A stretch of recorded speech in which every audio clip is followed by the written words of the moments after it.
an inhabitant of Carcosa. For there be divers sorts of death, some wherein the body remaineth, and in some it vanisheth quite away with the spirit. This commonly occurreth only in solitude, such is God's will, and, none seeing the end, we say the man is lost, or gone on a long journey, which indeed he hath, but sometimes it hath happened in sight of many, as abundant testimony showeth. In one kind of death the spirit also dieth, and this it hath been known to do while yet the body was in vigour for many years. Sometimes, as is veritably attested, it dieth with the body, but after a season is raised up again in that place where the body did decay. Pondering these words of Holly, whom God rest, and questioning their full meaning, as one who, having an intimation, yet doubts if there be not something behind, other than that which he has discerned, I noted not whither I had strayed, until a sudden chill wind striking my face revived in me a sense of my surroundings. I observed with astonishment that everything seemed unfamiliar. On every side of me stretched a bleak and desolate expanse of plain, covered with a tall overgrowth of sere grass, which rustled and whistled in the autumn wind, with heaven knows what mysterious and disquieting suggestion. Protruded at long intervals above it stood strangely shaped and sombre-colored rocks, which seemed to have an understanding with one another and to exchange looks of uncomfortable significance, as if they had reared their heads to watch the issue of some foreseen event. A few blasted trees here and there appeared as leaders in this malevolent conspiracy of silent expectation. The day, I thought, must be far advanced, though the sun was invisible, and although sensible that the air was raw and chill, my consciousness of that fact was rather mental than physical. I had no feeling of discomfort. Over all the dismal landscape, a canopy of low, lead-colored clouds hung like a visible curse. In all this there were a menace and a portent, a hint of evil, an intimation of doom. Bird, beast, or insect there was none. The wind sighed in the bare branches of the dead trees, and the grey grass bent to whisper its dread secret to the earth. But no other sound nor motion broke the awful repose of that dismal place.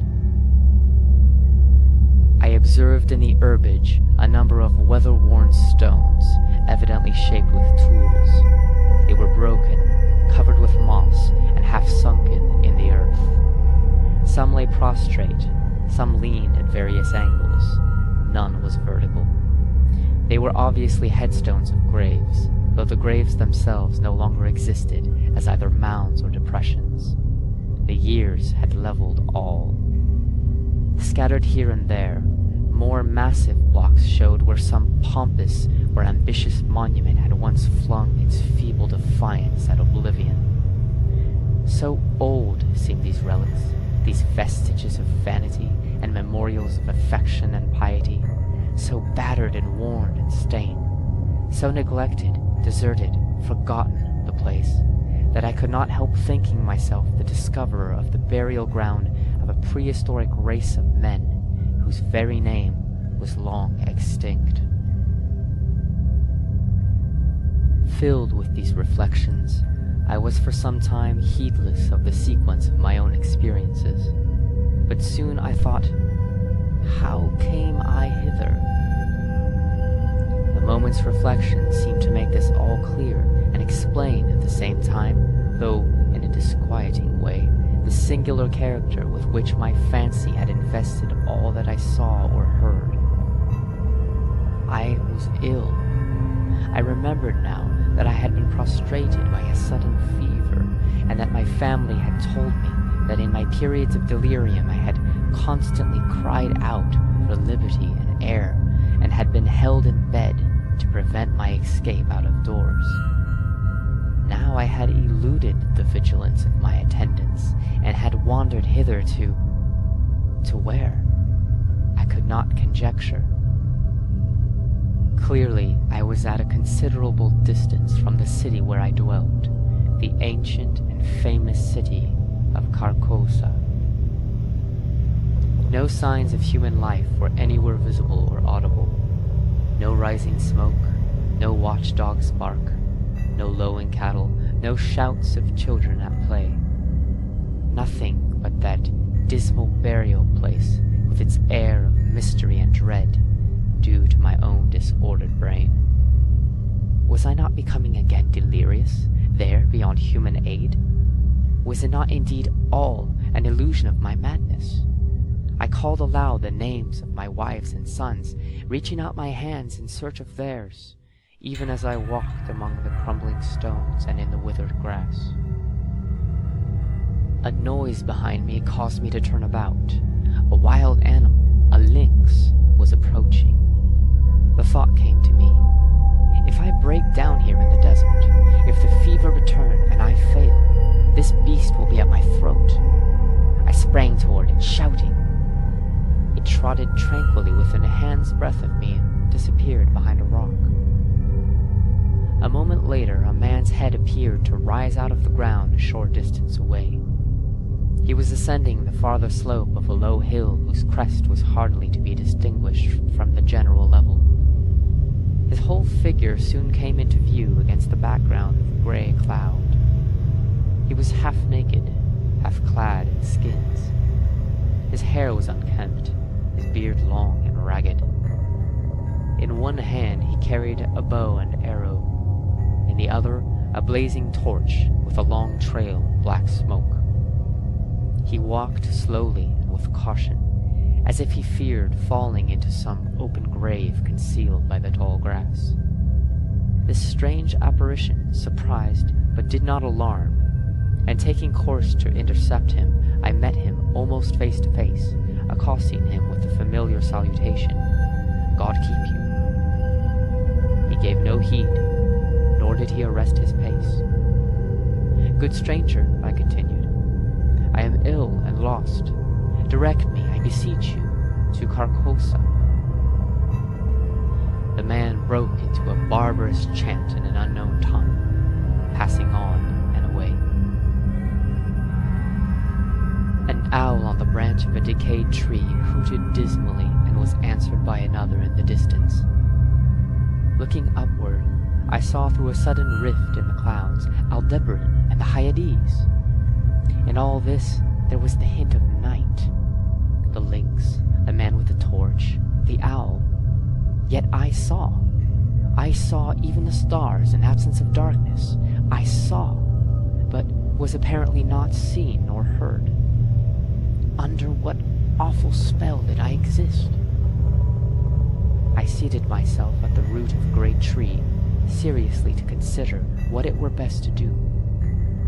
That I was mad I could no longer doubt, yet recognized a ground of doubt in the conviction. Of fever I had no trace. I had withal a sense of exhilaration and vigor altogether unknown to me, a feeling of mental and physical exultation.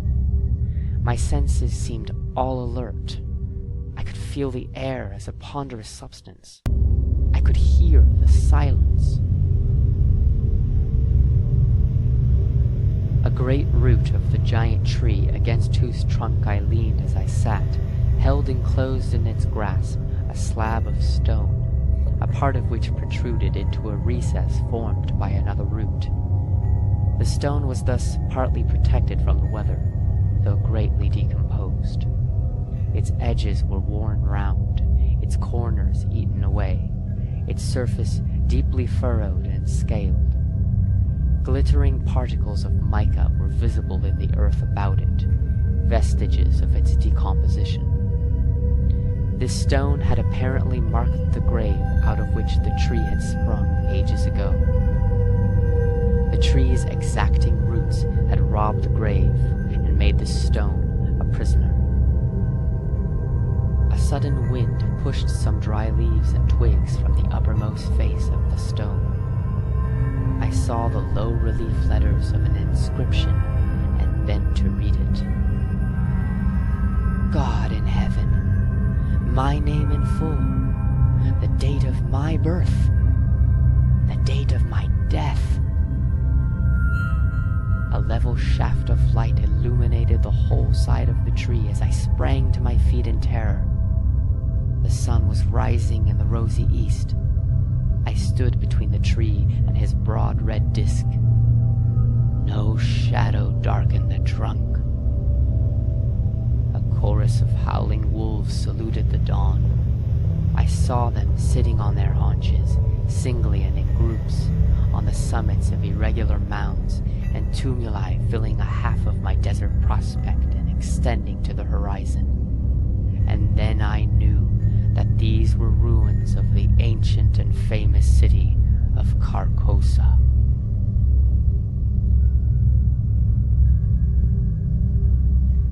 End of An Inhabitant of Carcosa.